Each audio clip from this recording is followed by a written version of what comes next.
Hey y'all, it's Megan. Welcome back to Unhinged Media. I almost forgot to do tonight's episode because we had a tornado warning here, and well, that was exciting. Anyway, I'd already prepared what I wanted to talk about, and so it's going to be the 9 criteria to be qualified for BPD, borderline personality disorder. I think a lot of people think when I say BPD, I'm talking about bipolar disorder, and the acronym for that is just BD. Which is very close to something else. But anyway, we won't even get into that. So I'm just gonna dive right into it because I have other things to do. I'm sure you guys do too. The reason, okay, let me back up. So I was diagnosed, I think when I was like 14 or 15 with borderline personality. What happened was like, I guess maybe like age 13, like I started, like my mom would like drop me off at school and I would just leave. Like, and she would have like the cops called. Like, it was always like some drama. And, or like this one time she like dropped me off at the movies with some friends and we left with some guys and we're like drinking and stuff. And so, like, it was just really impulsive stuff that I didn't really think all the way through. And so they had me arrested and sent to juvenile a couple of times. And I was sent to this, like a mental hospital for kids in Shreveport, Louisiana. And like I think I went there like 3 times. I don't know, man. It's been a long time, but anyway, I remember the first time I come in, or maybe it was the second. Anyway, they started making me go to Narcotics Anonymous, and I was like, "I'm not a drug addict." She's like, "You tested positive for 4 different substances. You're going to NA." I was like, "Okay." So anyway, so at some point they diagnosed me with this borderline personality disorder, and I really didn't take it. I haven't taken it seriously most of my adult life. And up until last year, really, I hadn't even thought about it. I was just like, okay, I have this. But last year, I actually sought treatment for it. And so, dialectical behavioral therapy. So, borderline personality disorder is not like, okay, so depression and anxiety are like chemical imbalances in your brain. And so, like, you can take medicine for it and it evens out those chemical imbalances. And, you don't necessarily have to go to like treatment. But with personality disorders like borderline personality disorder, antisocial personality disorder, those are caused by trauma, normally when you're a kid and or teenager, somewhere in there, like your younger years, and you develop this personality disorder.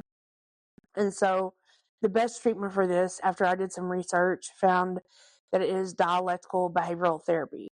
And so that's what I've kind of been working with. And it's really helped me because it helps me, one, to identify my triggers. And then number 2, like I make a plan, like if this trigger happens, then I'm gonna these are my 3 options of things I can do to like bring me back to calm. So, or whatever the case may be, but and so that's been helpful. But so out of these 9 criteria, you only have to have 5 to be qualified to be diagnosed with borderline personality. How come I have all 9? Like I have all 9, or at one point I've had that behavior. So I'm just going to dive into it. So the first one, and I really feel like they should have saved this one for last because it really is what encompasses borderline personality disorder, is the intense fear of abandonment. And I cannot stress this enough. People with BPD go to extreme lengths to avoid real or imagined abandonment. Even small things like someone canceling plans can be devastating. So, like, if I'm with somebody and they don't text back like within 10 minutes, I am flipping out, or like in my mind, like starts the cycle. Okay. the imagined abandonment is worse than the real abandonment in my experience, because the imagined abandonment is like, it's not acknowledged by the other person because they didn't feel like they did anything to deserve whatever you're freaking out about. So it's not ever like, it's not, they're like, that's not what that was. And you're just like, yeah, that's what that was. And so that is sometimes worse than actual real abandonment. Um, so I don't think it talks about this at all in here. But what goes along with this is if you have borderline personality disorder, and you have intense interpersonal relationships, and so like usually you'll like have a favorite person, and they're the ones that receive the blunt of this fear of abandonment. As in my experience, it's been my experience, um, which is why I kind of isolate now, because I'm like, you know, if I'm not, if I don't have someone committed to me, or I'm not committed to somebody, then I don't have to fear that they're going to abandon me. So, but like my reactions to this, it's a spectrum. Like I may just cry. I may, like when I was younger, I used to cut myself.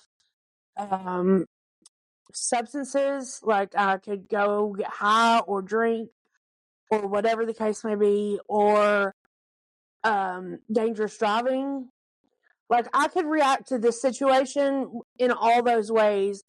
I could lash out, like physically try to attack a person, or the person, or cuss them out, yell at them, throw things, like whatever the case may be.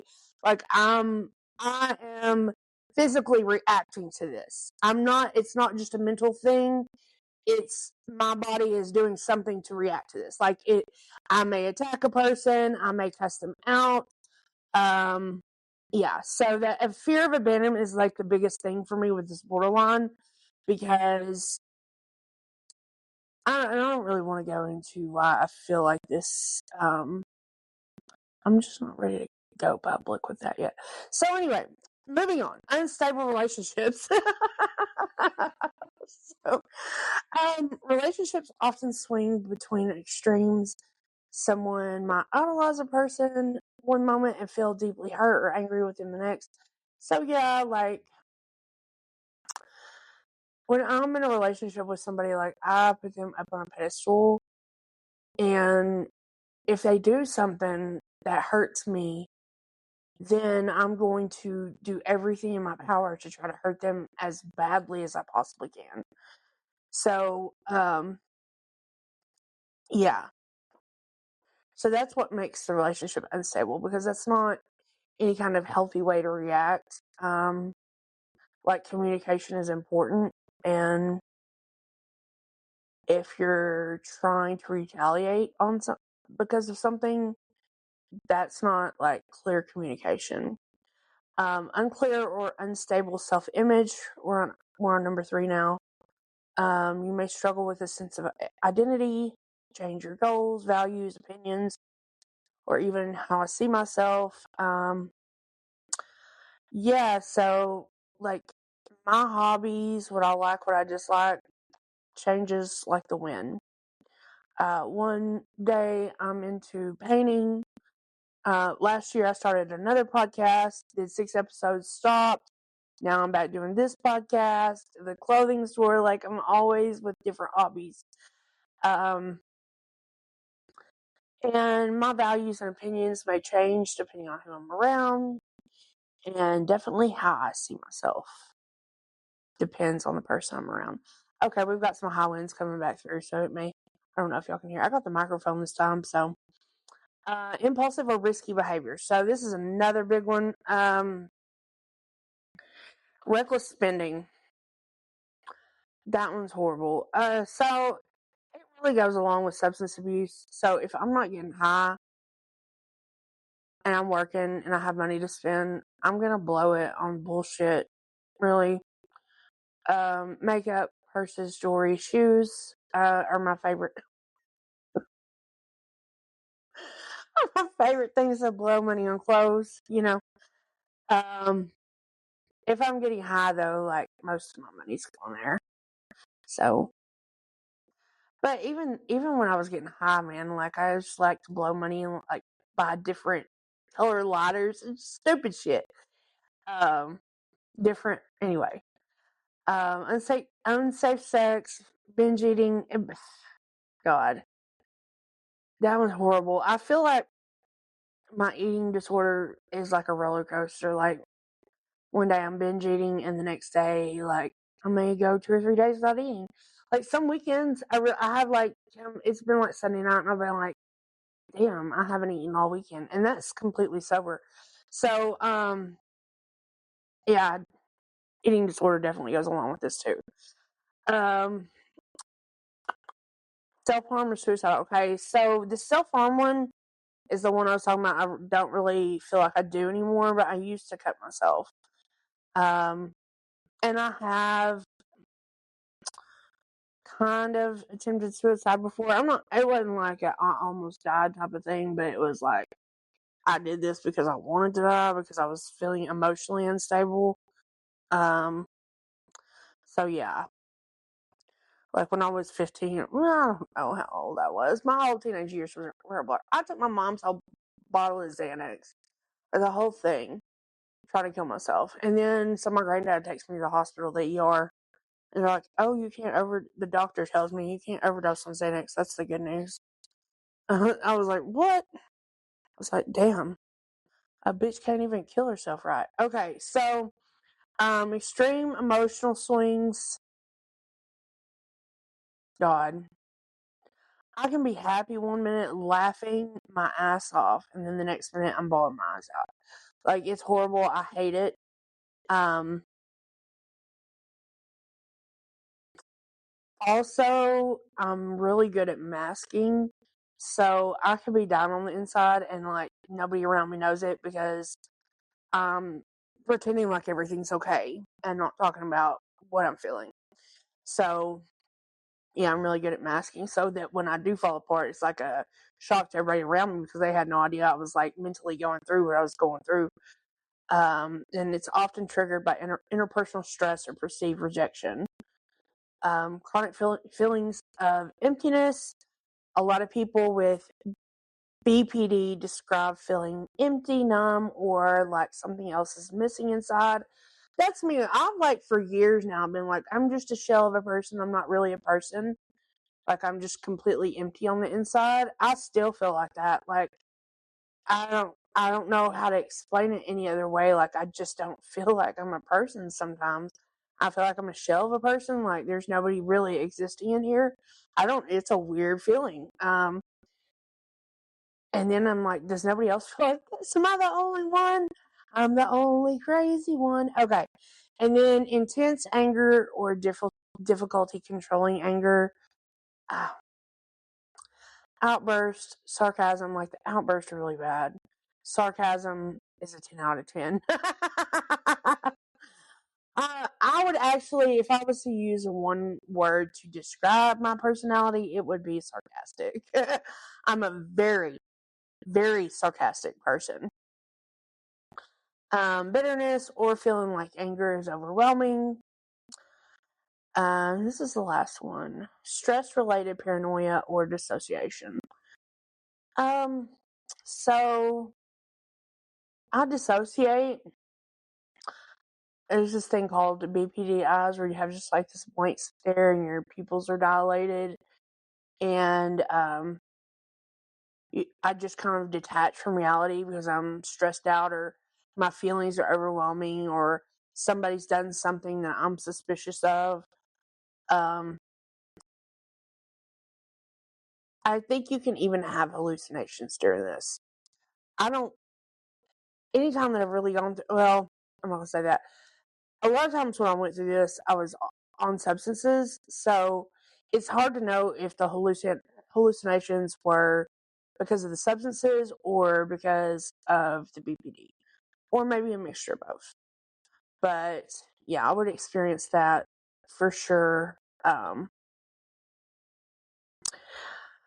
It's also important to understand that someone doesn't need all 9 of these. So you just need 5 or more of these to be qualified or diagnosed with borderline personality.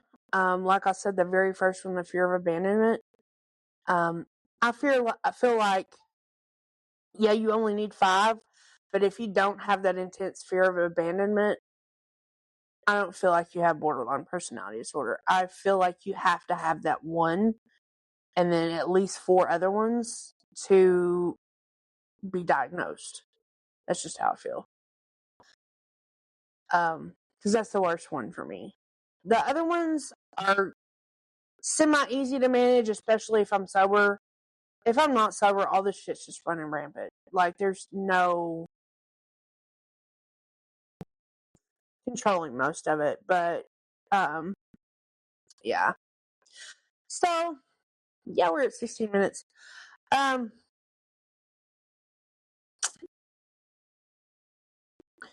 Is there anything else I want to share? I don't know. I kind of was, like I said, not unprepared. I already knew what I was going to talk about this week, but I was unprepared for the tornado that was going to come right over my house. I don't know if it came right over my house. It sounded like it did. Me and the dog went and got in the bathtub because it was either right over my house or close to my house. Like, I could hear it. So, and then my lights flickered on and off a couple of times, but they didn't ever stay off.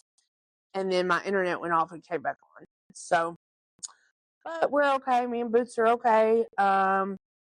Just wanted to go ahead and upload this and get this knocked out of the way. I added 2 more shirts to the shop today. One of them was a domestic violence awareness t-shirt. It's really cute. And I don't have, I think it's the only actually white t-shirt that I have. No, there's another one. There's 2. In the shop. No, there's 3. Okay. So I wanted to get that out there. The other one, what did I do with this other one? Healed but Haunted. It's black as well. And I put that it was for recovery from drugs, but it also has to do with my prison journey. Like, I'm healed from all that, but sometimes my past still haunts me. And sometimes I get like right now I'm just like overwhelmed with all my responsibilities and everything that's going on in my life, and I feel like my past still haunts me. Like I'm just like, I don't know how to handle this, and that's when I'm just like, you know, start feeling like nothing has ever really changed. Like, I just changed locations. I didn't actually change myself or, you know, work on myself. So, but that's not true. So, I have to remind myself that's not true. I did change. It's life. Sometimes it sucks, sometimes it doesn't. But you just pivot and keep going. You know what I mean? Like, but this domestic violence awareness shirt is so cute. It's a skull with butterflies and flowers, and at the top it says "Love Shouldn't Hurt." Domestic violence awareness is really cute. So go be sure and check that out at unhingedapparel1982.com. And that's going to be it for today's show. I will see you guys next Sunday. I will drop another episode. It's not going to be about borderline personality this week. I think for some reason I had it in my head last week that I wanted to talk about my second trip to prison, and I'm not real sure why it was the second trip. The second trip to prison was my second trip to prison was in Texas. So I went to Texas prison twice, and both were like a year. So I wasn't there that long, but prison is prison. Whether it's 1 year or many years, you know what I mean? Like, a year is still a long time to be away from your people, and a lot can happen. You can lose everything. So, yeah, so I will try to prepare that. I guess it's going to be a more personal story about, um, my experience with prison next week. If I can remember that far back. So, anyway, stay tuned. I will see